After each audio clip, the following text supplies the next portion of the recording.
Catarina, Micaela, Agripina, Dávalos de Bracamontes y Orozco. Gracias. María. María Magdalena Catarina, Micaela, Agripina, Dávalos de Bracamontes y Orozco.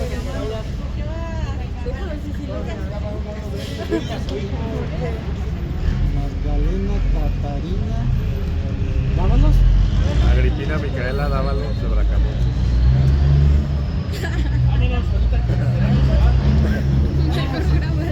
Listo, ya vamos a concluir. Aquí nada más es mencionarles que los franciscanos tenían mucha simbología. Ellos nos querían decir, bueno, le querían decir a la gente muchas cosas que a lo mejor no les podían decir de manera explícita. Entonces todo lo que ellos querían decir y no podían, lo plasmaban en sus construcciones, sobre todo. Aquí tenemos un ejemplo de esa simbología franciscana de manera camuflada, por ejemplo.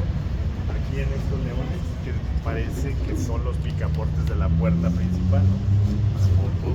Ahí está el otro. De manera que al cerrar la puerta, pues bueno, pero en realidad es una mano, si se fijan. Esta de aquí es una mano y allá está la otra mano. De esta forma, al cerrar las puertas, queda una mano así y la otra así, ¿no? En una clara alusión, como aquí es la casa del bien, aquí el mal no entra. Entonces, ese tipo de simbología es la que representan pues en todas las construcciones. En la contrapuerta tiene otro tipo de simbología. Leones franciscanos también. ¿También? Inclusive está la figura de San Francisco de Asís, porque eran los franciscanos. Repítame el nombre De la Condeja. Sí. María Magdalena Catarina, Micaela, Agripina, Micaela, Dávalos de Bracamontes y Orozco. Gracias. Y ya luego cuando se casó de Trebuesto y Alvarado. Oh, qué bueno. Vamos a mandar. ¿Y aquí ya nadie conoce? Ah, no, es que me contaron de la pasión de las manos. Ella estaba dando otra información.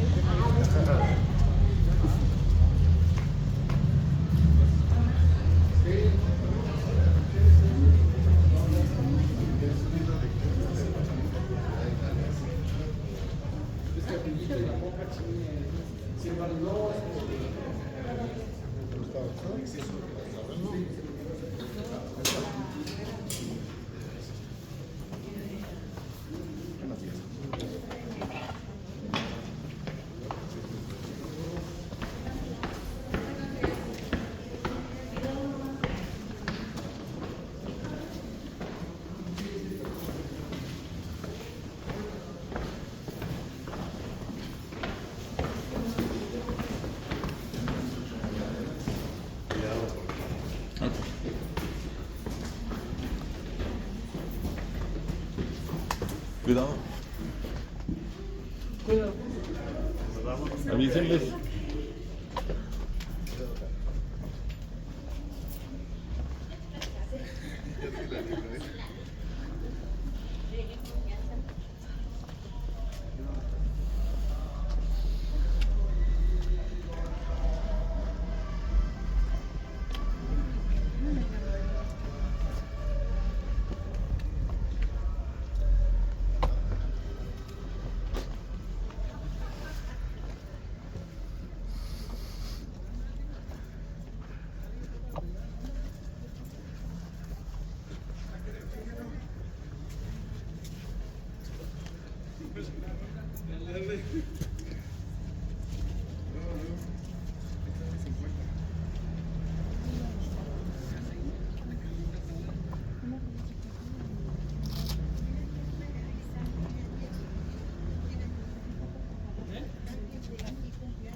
Listo. Bueno, nada más también aquí la información es interesante. Bueno, Tuxpan era un pueblo, antes de la llegada de los europeos, era un pueblo purépecha, pero anteriormente fue un pueblo otomí, ¿sí? Esa es a raíz de la conquista fallida de Axayaca hacia los purépechas, que el pueblo pasa de ser otomí al protectorado purépecha. Se llamaba Tupa y pasa a llamarse Tochpan cuando esto sucede, 1476 aproximadamente. De manera que la llegada de los europeos aquí ya es un pueblo totalmente con influencia de purépecha, ¿sí? El pueblo estaba ubicado en las faldas de esa montaña que se ve allá enfrente, que nosotros llamamos el Cerro de la Víbora, ¿sí? Ahí tenemos un área o una zona arqueológica grandota, muy grande, inexplorada por supuesto, donde te puedes encontrar gran cantidad de vestigios. Hay algunas terrazas con los templos ceremoniales en ruinas, debajo de las chayoteras y las siembras que hay en el lugar, pero es una área arqueológica amplia e inexplorada, ¿sí? El 4 de octubre de 1598, los españoles, que fueron los Orozco, que llegaron a Tuxpan, determinaron trasladar el pueblo de su ubicación original, que es a distancia de 1 kilómetro, hacia donde nos encontramos hoy en día. ¿Por qué? Porque ellos querían construir un templo y un convento para la evangelización, y allá los terrenos no eran los propicios. Aquí estaba plano, por eso deciden trasladarlo ese día.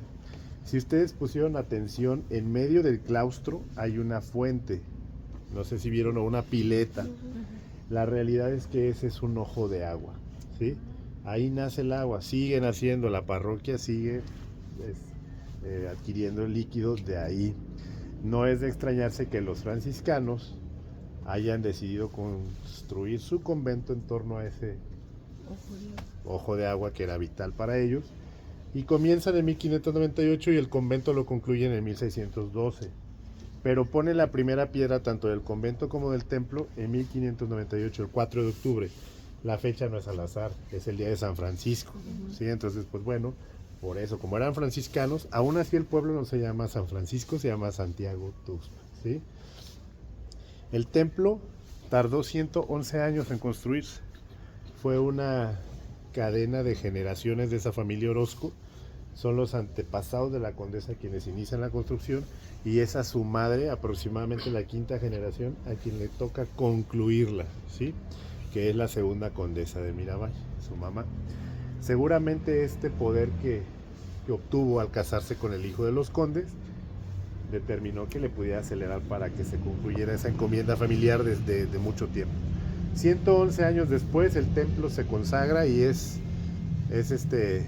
pues su primera misa el 25 de julio, día del Señor Santiago, de 1709. La condesa tenía 8 años, ya habían traído el cuadro de las ánimas, ya habían traído San Victoriano de Cartago. Se consagra el templo ese día y hay una misa solemne, viene el arzobispo de Michoacán, y nuestro personaje tiene 8 años, presenció todo este acontecimiento. Y la parroquia de Tuxpan, si ustedes se fijan, tiene unas características distintas a las parroquias de la zona, ¿sí? Es grande, proporcionalmente hablando, a diferencia de otras parroquias con poblaciones más grandes, ¿sí? Entonces esto también tiene que ver con la importancia de quienes la estaban construyendo. Esta campanita que tenemos aquí atrás para nosotros también es muy interesante y muy importante, porque esa fue la campana que llegó con los españoles allá al pueblo indígena de Tochpan, aproximadamente en el año de 1535. Entonces esa fue la campana que llamó a las asambleas, a las reuniones y a la evangelización. Cuando se trasladó el pueblo, se trajeron la campana, que siguió teniendo su función y actualmente está en desuso como un testigo silencioso de todo ese pasado y de todo ese sincretismo, tanto y mestizaje del cual nosotros somos producto. Y hoy para nosotros es un monumento interesante e histórico por lo que significa y representa, ¿sí? Y bueno, ya para irnos de aquí, la iglesia de Tuxpan tiene leyendas.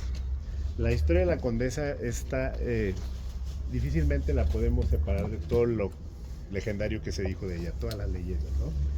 Y una de las leyendas del templo de Tuxpan es que lo construyeron con leche. Si ustedes le preguntan a alguien de la región, la iglesia de Tuxpan, la que está construida con leche, de inmediato les van a contar esa historia, ¿no?